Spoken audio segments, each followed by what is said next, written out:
Good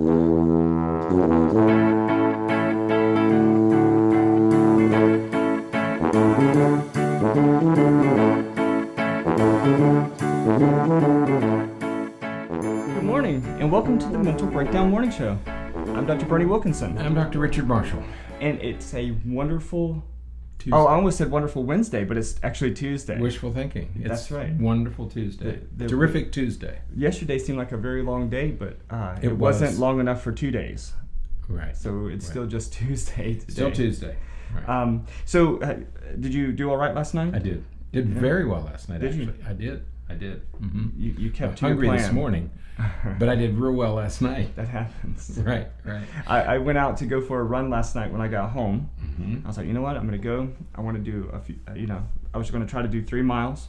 And I got everything set, went outside, and I looked around, and there was dark clouds all around. And so I said, okay, I'm going to do my best. And so I ran until it started raining. I ran one direction until it started raining on me. Then I turned around and ran back and was able to beat the rain home. So I was able to get 2 miles in. Okay. So that was 2 miles right. is good. 2 miles is better than no miles. That's right. So yeah.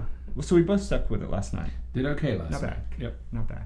So today's Tuesday, and on Tuesdays we talk about mental health issues in the news, whether it's in the newspaper, in the news media in some way. We're going to talk about mental health things in the news. And today's topic, the topic we're going to talk about today, goes along with what we actually did last Tuesday. Right. And if you remember last Tuesday, we talked about the psychology of pain, and we talked about how there's researchers looking at how cognitive behavioral techniques can help relieve back pain, which was really fascinating. Which was a little bit surprising even to us. You know, we know there are these connections, but that was a pretty significant breakthrough. Yeah.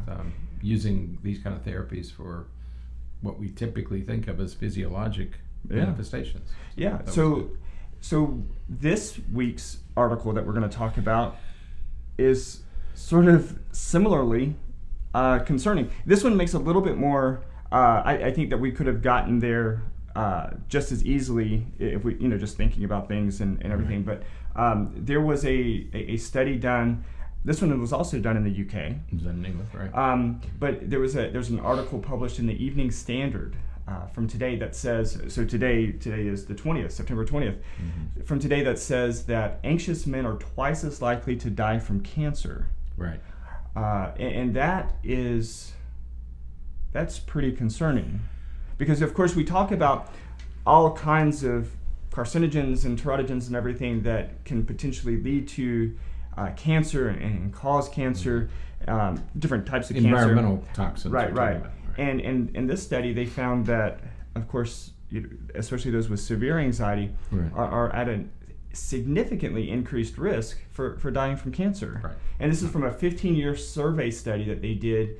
And interestingly, they found that this is a case for men, but not for women. That's what was interesting about this study, is that the results apply to...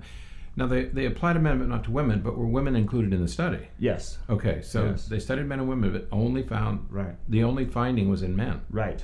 Now, that's what's unusual about this. But what's interesting, so I saw that, and the article in the Evening Standard doesn't give the original source of the data, Right, so I don't know which journal that was in. So when I went in to look for it, I found some other articles that looked at similar things, that looked at the relationship between anxiety and different kinds of stress.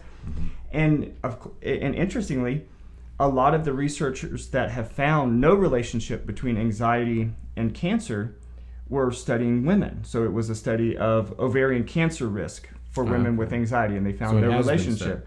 And so this there one... was no relationship in women. Right. Wow. And so this one found the relationship in men, so it's very interesting. It makes you think that women have some immunological factor of something that protects them against the ill effects of stress. I'm going to continue to look for, like I said, I came across a study this morning, and so I've been trying to research it and find out what they posit as potential reasons for these differences. Yeah, we need to find the original study. Yeah, but it's interesting because, again, it's in men, and the other part that's really interesting is that omits any influences from alcohol, smoking, or anything else that we oftentimes associate with anxiety. We often associate alcohol consumption, smoking, and things like that with anxiety, as well as cancer. And so we might intuitively try to go in that direction, that, okay, well, maybe these anxious guys are drinking more, they're smoking more, and those kinds of things. And that's what's that was controlled. And that was controlled for.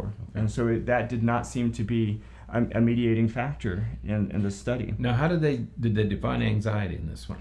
What did they mean by that? They seem to be talking primarily about generalized anxiety disorder. So a real kind of pathological, a real diagnosis. Right. Not just a little stress. Right. This was a diagnosis of anxiety. Right. Okay? But again, it means increased stress. Right. Okay. Absolutely. Right. So it's very interesting, and it's very relevant, because the prevalency rates of anxiety is pretty high. When we were going through those numbers this morning, I think we were both a little surprised. Yep. I'll post the link to the Evening Standard article in the show notes, but I'll also put the link to the NIMH prevalency page. Right. So there's a page from the National Institute for Mental Health that has the prevalency rates for all these different conditions. And for generalized anxiety disorder in adults, about 6% of adults will meet criteria at some point in their life for generalized anxiety disorder. And how many, just to give you some comparison, how many meet it for ADHD? ADHD for adults is about 8%. Right, so it's almost the same. Right. I mean, you read a lot about ADHD in adults. Right. 8%. Here's anxiety, a little over 6%. Yeah. So they're rough. I mean, they're not comparable. They're not the same, but they're in the same ballpark. Well, and I think that another one that to me is really important, and not we're going to sort of be careful not to say, well, that this disorder is more serious than this disorder or anything like that. But we attend a lot to things like autism spectrum disorders. And we have a lot of focus on that, and it's great that we have that movement and that we're doing the research in that area. But that's less than 1.5% of the population. Right. And that puts it in perspective. Right. So with autism, we're talking about less than 1%. Yeah, it's about 1.47% is about what it comes out to. And a half. But that's what we're talking about. That when you compare 1.5% to 6%, that's a pretty big difference. Right. And even when we talk about children, again, the prevalency of autism spectrum, like I said, is about 1.5% or so.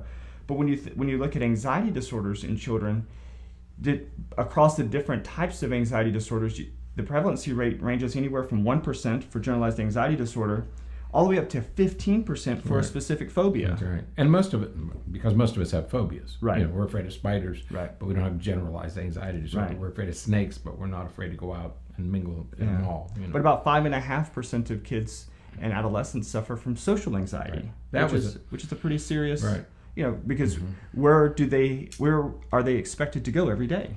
A social setting. A highly social environment. Right. And highly critical social environment. Right. So when we think about stress, I think that certainly the relationship here has to be the stress response. Okay, so anxiety disorder is a category, is a pathology that we think about. But really what we're talking about is the stress response, right? The stress response is what causes or puts us at risk for various illnesses, and according to this study, including cancer, because it decreases the efficacy of our immune system, it weakens our ability to fight off infections and to replicate our cells the way that they need to replicate, which of course is at least one of the theories that leads to why we have why cancer exists anyways. Right. Yeah, you cannot, it's absolutely impossible to underestimate the damage, the negative effects of stress on the human body. Now we're saying stress. This is a study about anxiety, so that's extreme stress. Okay, but we're talking about the far end of that stress spectrum. But any amount of stress is damaging. In fact, we learned in studying soldiers, returning veterans from war zones, that stress actually causes a reduction in the size of certain brain structures. Right. And so it actually damages brain tissue. Two things that are bad for brain cells are blood and stress. Those are the two things that will damage them the most. And so please don't underestimate the damage that stress does. We all sort of accept a certain amount of stress in this very fast-moving, competitive environment that we're living in today. But be very careful about accepting stress as a normal part of your life, because you really shouldn't. And if you do have stress in your life, you have to figure out ways to reduce it or eliminate it. One of the ways to do that is through exercise, of course. But to search for ways to eliminate it, because it is very, very, very damaging. We worry about environmental toxins, but stress is as damaging as any of the environmental toxins. And that's sort of an internal. It's an internal toxin, right? Yeah. It's an endogenous toxin that's very damaging to brain cells. So please be careful. Right. And because, of course, we have to remember that the stress response is normal. We need the stress response. That's what allowed our species to survive. But we don't live in times when we're... That's right. Well, in most areas of the country, we don't live where we're at risk for being attacked by bears. And I see you see this it's most obvious in feral animals. Like you see these TV programs about animals in Africa where the herd of zebras is running away, and suddenly the lion attacks and kills one of the zebras, and everybody stops. Okay. Right. Then it's over. Right. So the stress response, as it exists in our species, in most mammals, is that it's not intended to be a long-term response. It's temporary. Right. It's very fast. You either have escaped or you vanquished the enemy. Right. You've either escaped or you've won, and you survive. But that's all takes place in a minute or two. Right. Okay.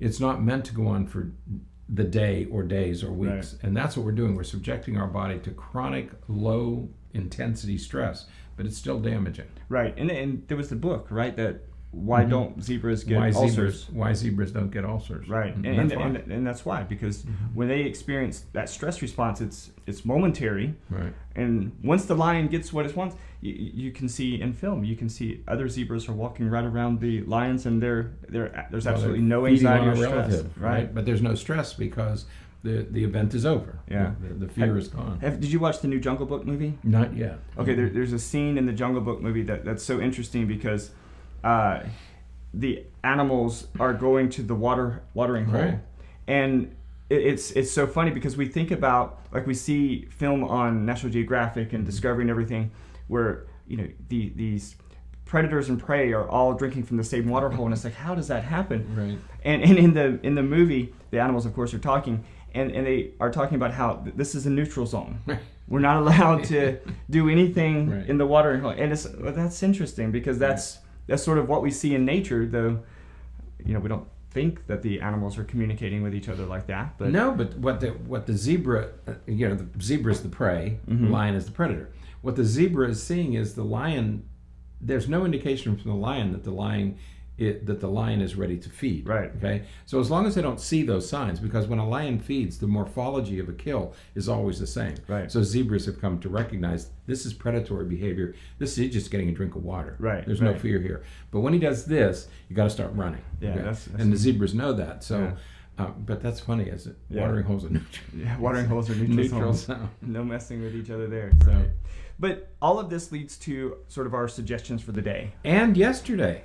Remember positive psychology. Yeah, that's right. Make yourself feel better. That's right. That's right. So it all ties together. It does. Mm-hmm. So the recommendations for today, we're going to work really hard to relieve stress today. And we do that, as you said, by exercising. So get out and exercise a little bit today. But also breathe. Because breathing keeps us alive. There's something else about breathing. Deep breathing releases serotonin. Right.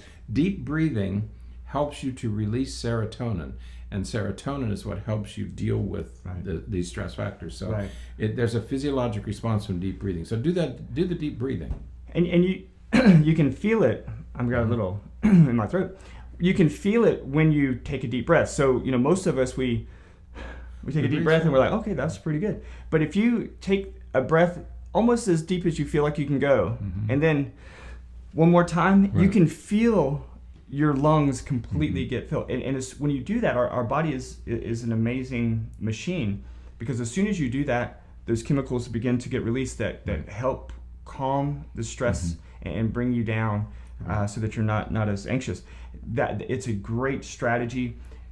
for athletes, before you go out on the field or before you get up to bat or before you are about to be involved in a play, taking a deep breath like that is a wonderful thing to happen. Before a test, for some people, I recommend taking your breath like that before every item on a test, because if you have a lot of stress, doing that helps just sort of clean the palate a little bit and gets you ready again. That's right. But certainly throughout the day, if you just take a moment just to breathe and just take that deep breath, and you'll feel it when you really fill up your lungs. And most of us who are sitting at a desk breathe too. We don't breathe deeply enough. Right, we just breathe very shallow. When you're sitting at a desk, you breathe shallow, and so you're not getting enough oxygen. You're getting too much carbon dioxide. That's why you get tired and groggy. Right. So we say exercise, breathe, and replace negative thoughts with positive thoughts. Right.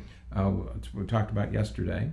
Yeah, and if you can do those things today, you're going to see some of that stress begin to decrease. And exercise can just be a walk around the parking lot. Yeah. I mean, we're not talking about going to the gym, but just to go for a walk around the parking lot. Get your lungs working, get your body working again, get your blood flowing.